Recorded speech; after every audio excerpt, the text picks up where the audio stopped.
All right, I'm stoked today. I haven't done much about gear on the podcast. It's not because I don't love gear. I need it. I desperately need gear in order to do the stuff that I love the most, which is just go get lost on a trail and ideally finish. But even if I DNF, like I haven't done the gear.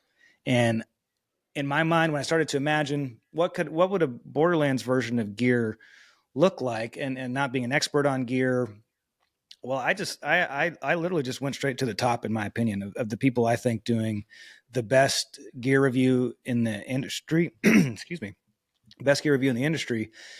So I went straight to the top, in my opinion, of people doing some of the best like running reviews, not just trail, but just across the board. And they have a really great presence and they're community builders, like all the stuff that I look to and admire. That's not a slight on other people who are doing gear reviews who I, immensely admire as well. People have been doing it for a long time. I saw Thomas Newberger putting out really cool content, and so I said, "Hey, what do you think? Could I bring on someone from Believe in the Run and as a representative of Believe in the Run, and we could talk about gear?" And then my version of that would be like, "Let's talk about gear, but let's also do a little bit of a heady deep dive into the history of a company, and then talk about the evolution of a company." And so today, I'm really stoked to have a new friend on the podcast. You probably have seen him on social media, Taylor Bodin. He's the lead trail reviewer of Believe in the Run. Super cool organization. And today is going to be something of a celebration of Salomon. I have no personal connection to Salomon at this point. I don't take any money from him. This is purely like, hey, let's go Salomon. They were the first trail shoes that I got really excited about and that I wore a lot. And because I love the design of them, some people I guess don't, which I was surprised to hear. I just loved them. And so, Taylor, before we go into Salomon too much, first I want to thank you for being here. So welcome. I'm glad you're Thank here. you very much. Glad to be Yeah, here and too. can we hit some high level on Believe in the Run? Not just specifically your role within trail, but like big Yeah. picture. How would you characterize Believe in the Run for those who don't know about it? Well, I think you teed it off really nicely of like gear is our alley for sure. Mm-hmm. And that's the way it's always been with Thomas when he started it. He started this way back when he was raising money and running Trans Rockies here in Colorado. And Really? people were wondering about what gear he was using. So he started putting that in his blog. And that was the start of the evolution of Believe in the Run to where it is today. Whoa, So yeah, you that's may cool. have not have known that piece. So No, I had no idea. So was he a trail guy first?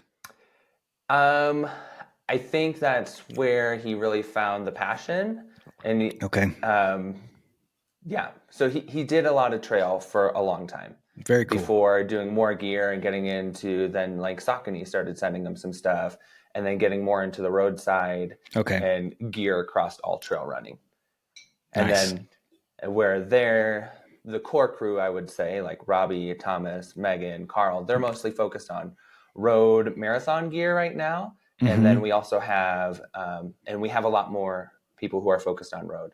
We also have a team of like eight to 10 trail reviewers. So Mm. Believe in the Run has always been prideful of the fact that we're a team. We Yeah, give honest reviews. We're yeah, not paid by any brands. Maybe when we do love that. some activations like group runs, community building, that kind of stuff. But Mm-hmm. anything that happens with gear is all just our own opinions and our honest opinions. And And yeah, did you we're say always prideful of that. 8 to 10 trail reviewers there? Yeah, That's just trail amazing. reviewers. Yeah. Okay. So we have So, go ahead. Yeah, I was just going to say we have people all over the U.S. In different regions, got different trails represented. All genders. It's just been great to develop a team and work with a team, and we love gear.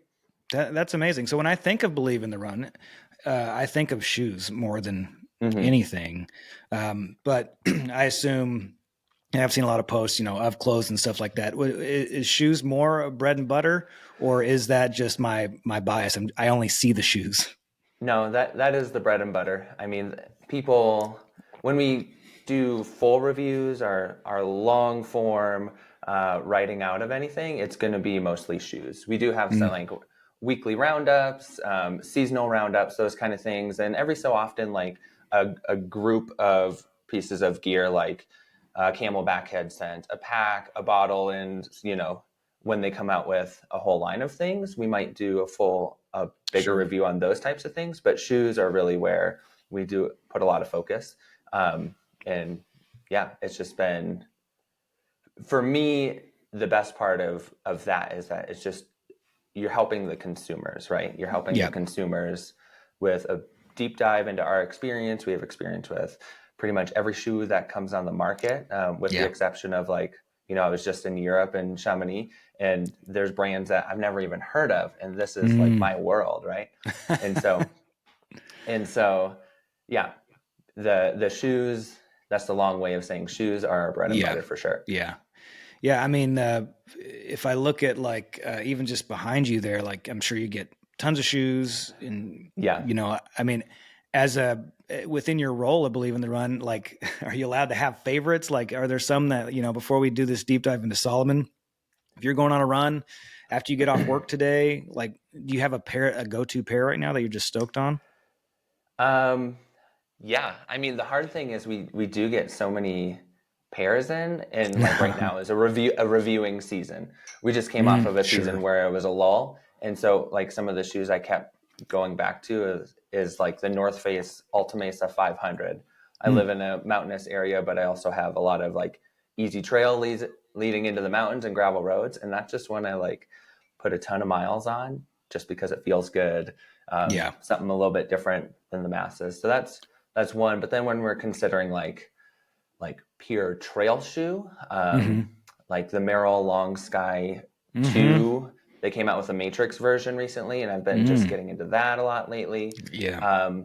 Norda O1 and O2, I put those Ooh. on pretty Yeah. frequently. Just yeah, I mean, I'm really blessed to be able to have like every pair on my wall, and just whatever sensation I want, I can grab for. So Yeah. there's just a ton of good shoes out there. So it's hard to That's pick a great. favorite. Well, yeah, man. Well, let's go into Solomon here. So I'm Yeah. I'm in France right now. I've one of my favorite places in all of France to visit is Annecy, which is the headquarters of Solomon, where it was founded, 1947. Cool story. Lots of stuff happened in Solomon. Obviously, trail running is a recent phenomenon. Within reason, at least trail running specific gear is a rather recent phenomenon. Hmm. Um, a lot of life from Solomon from 1947 to the early 2000s, but it really feels like in early 2000s, Solomon started making a mountain running shoe, before it was called trail or mountain racing shoe, before it was even called Yeah. trail running. And then it feels like, I mean, feels a strong word. I mean, I think perceptively, Solomon was really one of the first companies to go in on a mountain racing shoe, predating the term trail running. Yeah. What do you know about that? Would you agree with that, or what's your understanding there? Yeah, I mean, when you consider, and maybe people our generation, that would be our perception. And really, Solomon was one of the first ones to do a deep dive and like continually commit to trail running as a sport and creating Mm, trail gear. yeah, But before that, there were like people were just grabbing the road shoes. Like in the 70s and 80s, they were just grabbing road shoes because that's all there was. There wasn't a trail right. running category even.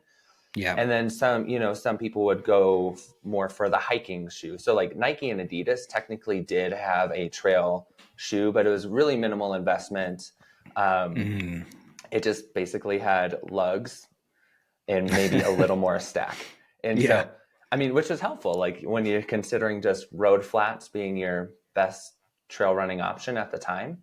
So yeah. Nike and Adidas did have some, and then Montrail, like way back when the Mm, Columbia Montrail team yes, but they came more from a hiking perspective too. And so it's yeah, hard to call those shoes true trail running shoes, but they yeah. definitely were the catalyst to getting some other options in this category. And then that's where really Solomon started coming in with the speed cross. Mm. Is the Speed Cross the first one? The speed cross, they had like the XA Pro, which was more for adventure racing, that kind of style, like trekking, Mm, hiking, but lighter. That was a lighter option in that category, but still wasn't trail running. yeah. But speed cross was the first true, what I would say, trail running shoe that developed and continued on. Was the Speed Cross released before Killian was an athlete, or was that one that was built around him? I know S Lab obviously was a big thing around Killian, but when Yeah, Killian first started running, what was he wearing from Salomon? he was wearing the Speed Cross. I don't know Okay, if he was signed as a Solomon athlete before the Speed sure. Cross, but even back when he ran the first Western States, I mean, he had already had a couple years of really high performance in Yeah. Europe. But when he came over and ran Western States 100, I'm trying to remember what exact year that was, but he was wearing the Speed Cross, and Hmm. that event was unsuccessful in his eyes. He didn't win. He Yeah. wasn't, and so I that want to was say the that was catalyst to the. 2010, but I could be wrong. I I want to say it was think so. 2010, the year of the famous white singlet. Yeah, yeah, exactly. Yeah, but yeah, okay, that sounds familiar. So then they go back to the drawing board with Hmm. Killian, being at the drawing board with them, and they start to try and build a shoe for that type of performance. Absolutely, yeah, and that looks so different from what we would think, what we have today, Yeah, in terms of like a performance shoe for a long ways. They came at it from the perspective of we want light, we want fast. They yeah, were the first one to really have like really technical fabrics within trail running mm. shoes, so they had like drainage in mind and all these different Hmm. things. But also, Killian is he's pretty small dude and light Yeah, frame, and he might be able to handle that. But it's the shoe we all wanted, right? Of yes, like when I was getting into trail running, coming out of high school in 2010, I was watching all these Salomon TV episodes they were starting to put out, and that red just flashes across the screen yes, on Killian's feet. And man, you wanted that shoe whether it fit yeah, you or not, but it was one of the only options too. yeah. I remember that shoe was very, um, what's the word? Rigid. Like it just, when I think about like if you're driving a fast car and the suspension's really tight, this is the best I can make sense of it. Cause I'm Yeah. not a good driver. I'm not a great trail runner. I do it cause I love it. And my thinking was, okay, when you get up into higher performance vehicles, cars, you have a tighter suspension. So you feel every bump. It just felt like that shoe, not only being optimized for the light frame of Killian, was optimized for the ability of Killian, which is, Yeah. we know how rarefied that air is, but it wasn't a comfortable shoe. However, I would go into the Salomon store in Salt Lake and look at that shoe just because it was beautiful. Oh And then I yeah. would get one that was a little bit more, that felt a little bit more comfortable on my feet. Yeah, and I kind of had the same thing. One, I couldn't afford that shoe because that was high price, and I think it still has the same price tag as it did in at least in 2015, which is just crazy, that line. Yeah, like not But accounting for inflation, like literally the exact same price, yeah, like 180 bucks. 160. Yeah, 180. Yeah, yeah, and so yeah, it's the shoe that everybody wanted. But I was the same. Like when I started getting into trail running, I still went Solomon, and Yeah. I went Solomon X Mission, which Mm, is they're kind of in between hiker, still marketed as a trail runner, yeah. but yeah, it had more support. I wouldn't say it was the best shoe of the time, but it's what I was exposed to and what I had, and it had a little bit of red on it, so I tried to go fast like Killian, jumping over rocks. I mean, so motivational, that era, and Yeah. Solomon in Yeah. that era for sure. Yeah. I mean, when I think about one of the things that I enjoyed in preparing for this episode was looking at all of the athletes that Solomon has had over the years within mountain racing and trail running. And, some of the best names in French trail running, obviously, Francois Dane, Hmm. also Mathieu Blanchard, who I who I really like, first came on my radar at UTMB when he got second or third a few years ago. Yeah, But he's like second, I a believe. French icon. Yeah, I think Yeah. he was on like some TV show or something like that, uh, a reality show or something. Anyway, phenomenal runner. Really like him. Obviously, Courtney. There's a Salt Lake City. Someone who went to University of Utah, at least Sophia Lockley. Lockley. Yeah, Yeah. she's. So I'm always cheering for my Utah locals. But they've done a great job, and that combine that with like Solomon TV and stuff, like they've just done a phenomenal job of presenting themselves. And so for me, Hmm. I am always form before function. I just love things that look good. I'm Yeah. not like a postmodern person where they don't have to have any function, but my go-to has always been like I was always drawn to Salomon because I thought they looked really good. And so my Hmm. compliment to Salomon here is that they like you see the red and like you were attracted to it, all that. Like they've done a good job behind the scenes, like getting these into the public consciousness. Totally. Yeah. It's there, and it's flashy without all the neon, and crazy That's print. right. It's still the noticeable Solomon. And I'm glad they're starting to put that again on more shoes. Like any of their S Lab line, it's gonna have red. They might have another option these days, but that Yeah. red is always there. And that, yeah, it brings you kind of to a special place, special time, and Yeah. special gear.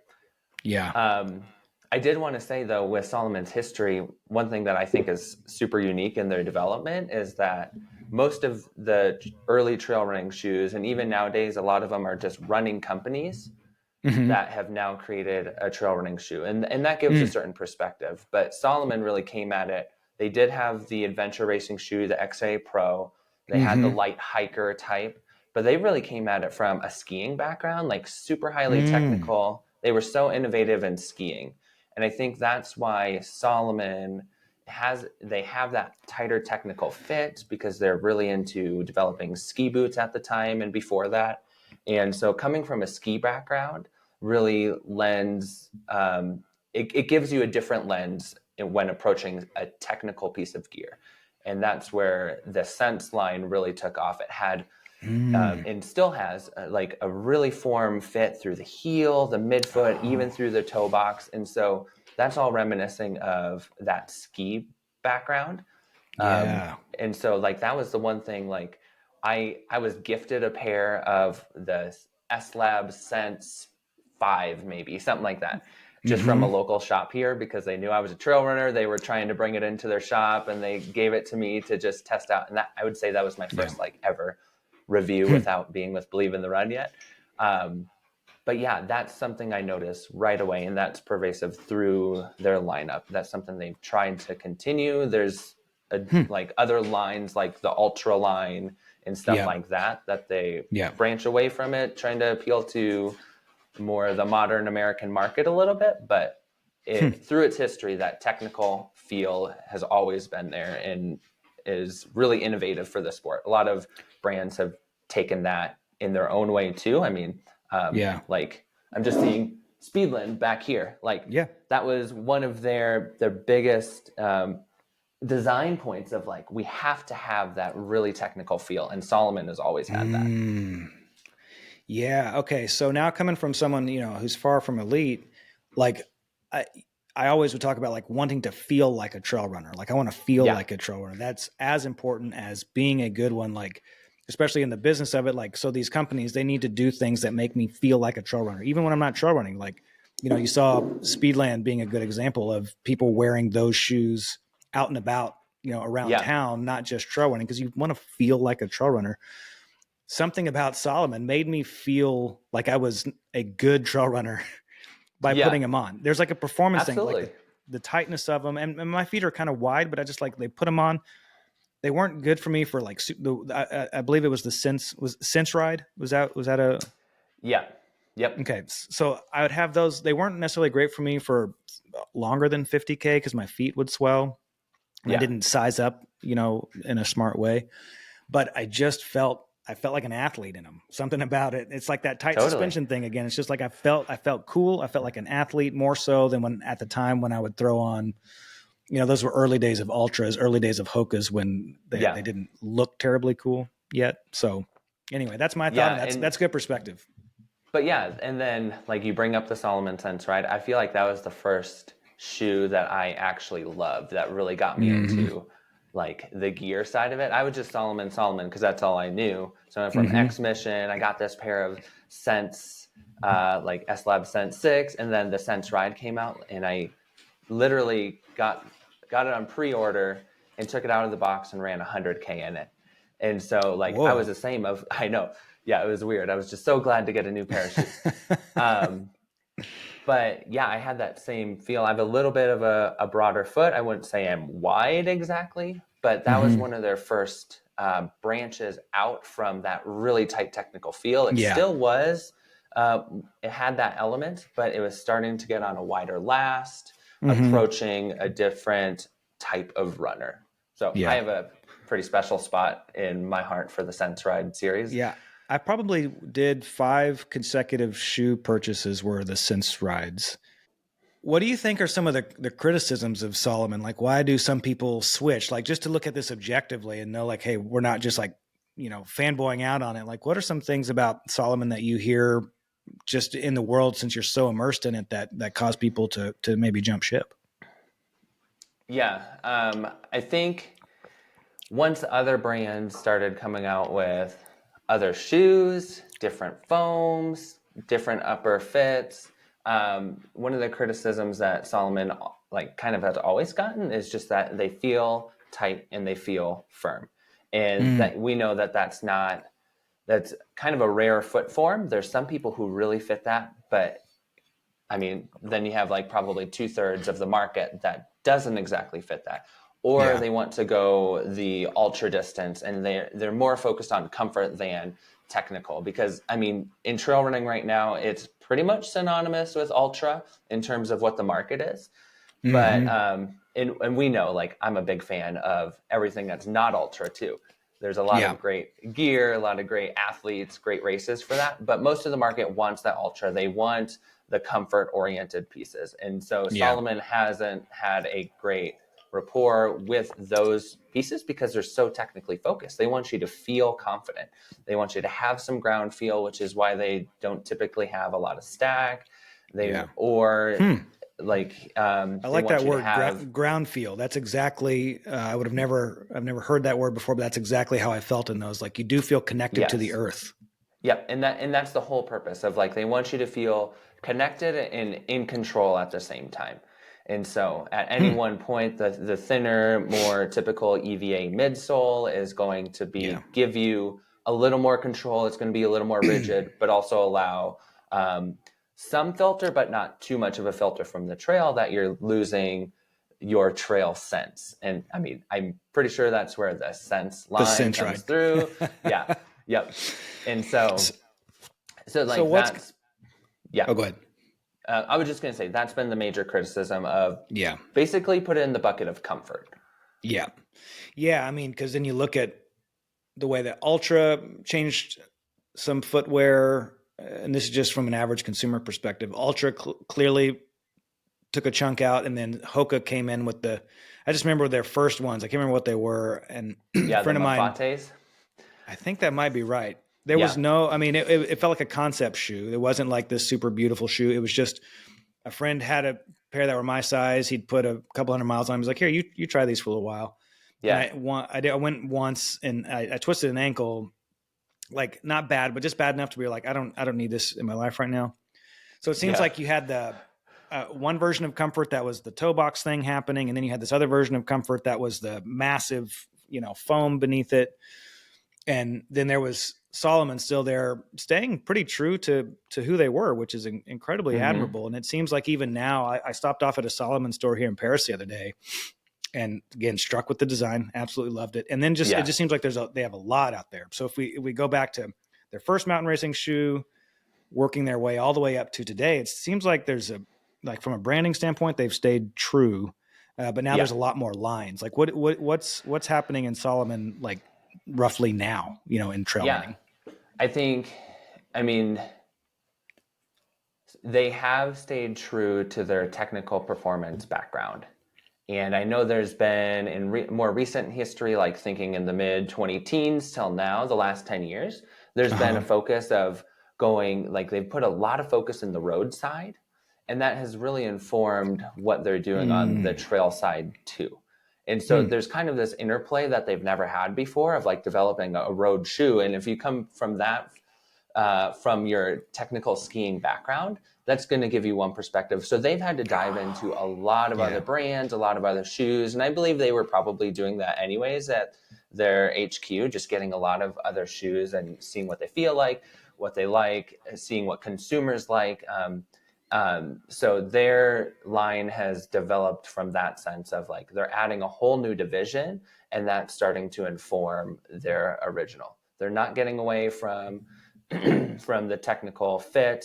They really Yeah. feel they're research based right now. So like you're not going to see like a carbon plate in any of their shoes right now. They really want to make sure that it's research forward. They maintain the essence of who Salomon is and why they started, of getting Yeah. that, like, you are getting a trail running experience that you're in control of. You still have that feel, but they are starting to branch out quite a bit in terms of, like, we were in Chamonix a couple weeks ago with UTMB and with Salomon, and they're coming out with a new shoe called the S-Lab Ultra Glide.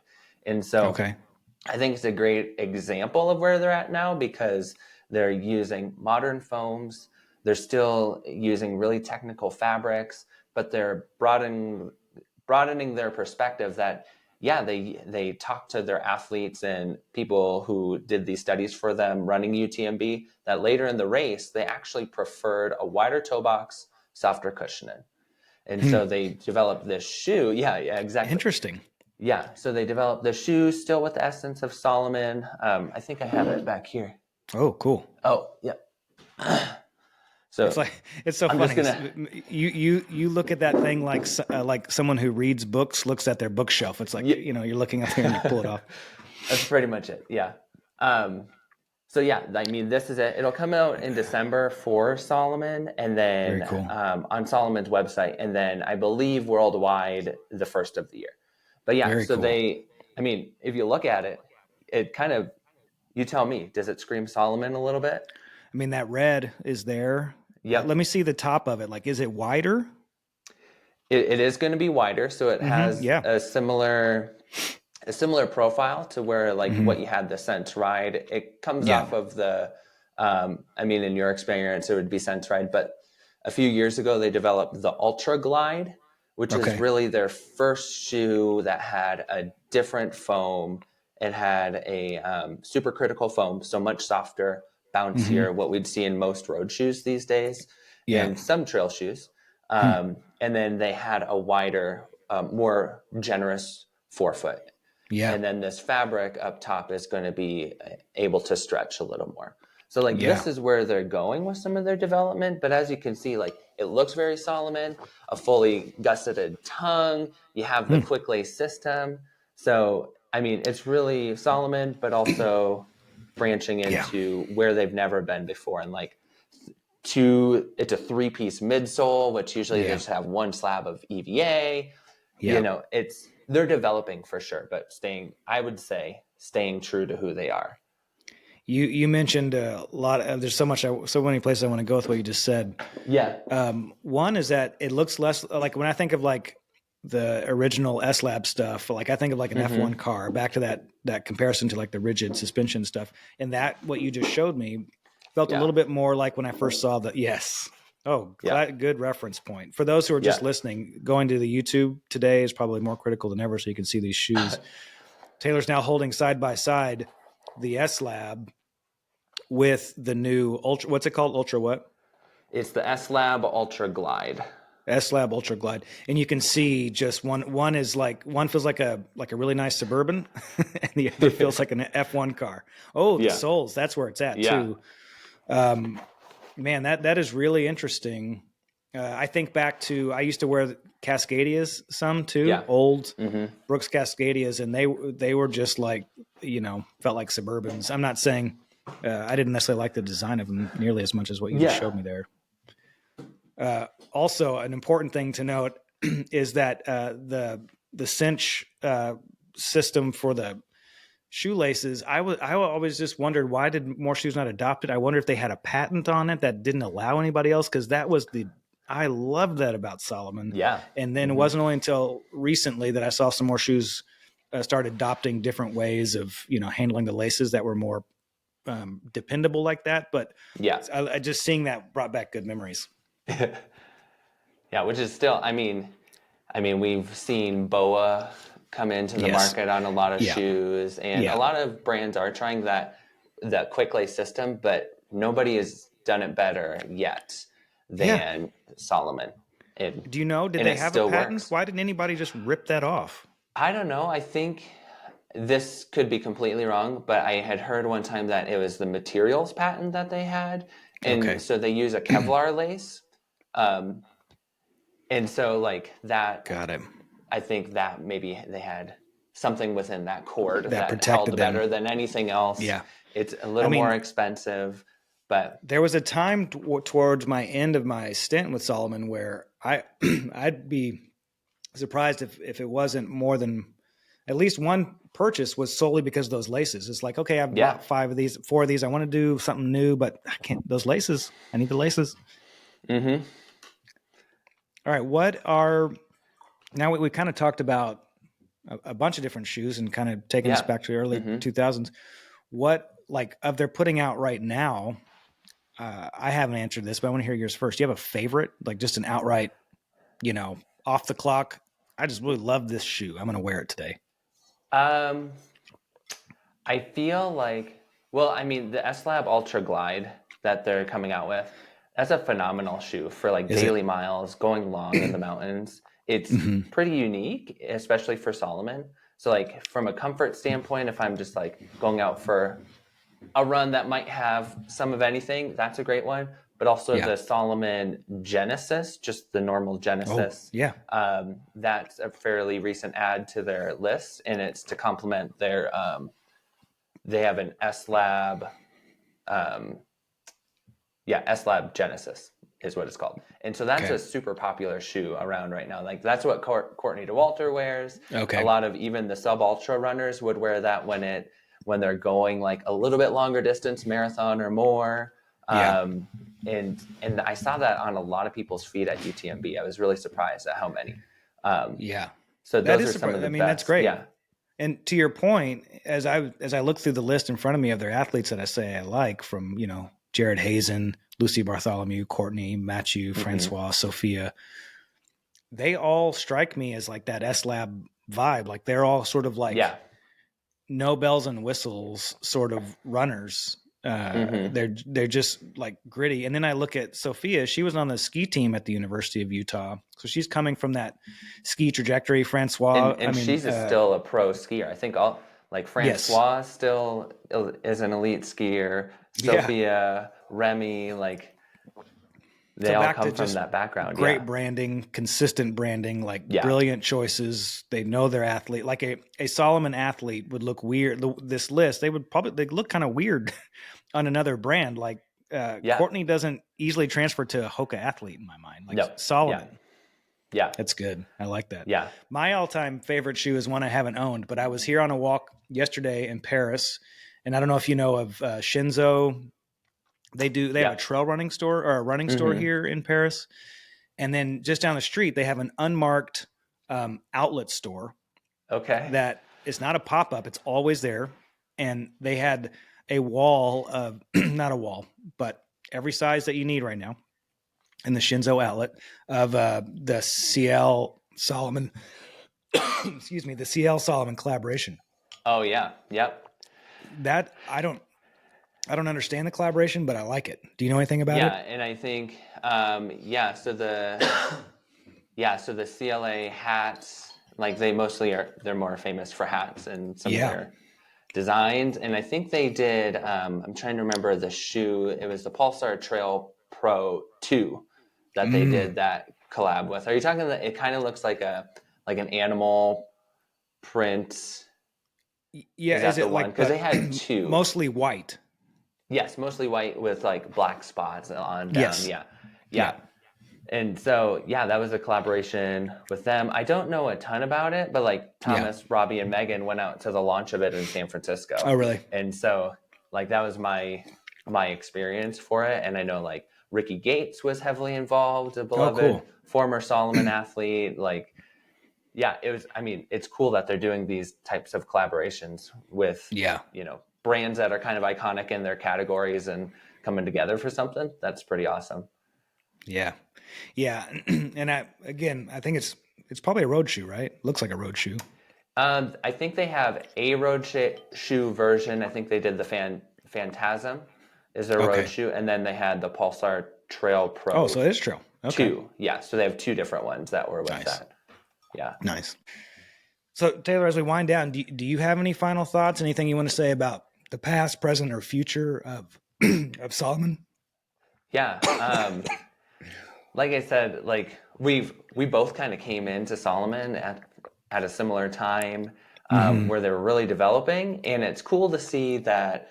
Like I was just, again, I've referenced this a couple times. I was just over in Chamonix. Also got to go to Annecy, their design center, and hear from all the Oh, designers. cool. See like the insides and outs, design philosophies, studies they've done, and where Oh they're man, that's going. awesome. And yeah, and so like that was really enlightening to me, to the fact that like they are really committed to staying true to who Solomon always has been.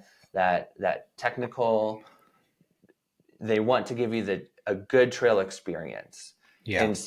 And that's causing them in a modern age to branch in a way that maybe they didn't think before. But again, I still think that with upcoming products like the S Lab Ultra Glide that I just talked about, and some others that we were hearing about, that you're going to get that modern sense of a running shoe, but still staying true to who Solomon has always been. And that's exciting for me as one, a fan of Solomon, I've always been, but also just like a reviewer and a consumer. They're still innovating. They're still Yeah. putting out great product that's different on the market, but they're also broadening to be able to like really expand into like the American market and the ultra market, and be competitive with really any of those other brands. So I really like that about who they are and where they're going. And yeah, it's just an exciting time to be a trail runner, but also a trail runner who might appreciate Solomon a lot too. And love the gear. Yeah. Yeah, Well, in the show notes below, I'm going to put just a whole bunch of links to Believe in the Run articles great. and reviews that that you all done on Solomon. Yeah, And I just want to thank you and Believe in the Run for hanging with me in this episode, enduring this cough. Sorry, everybody. I've never had this happen before. But let's do this again. Let's pick another brand and do a deep dive. And that would be awesome. all right, man. I'll see you next time. Thank you so much, Josh. See ya.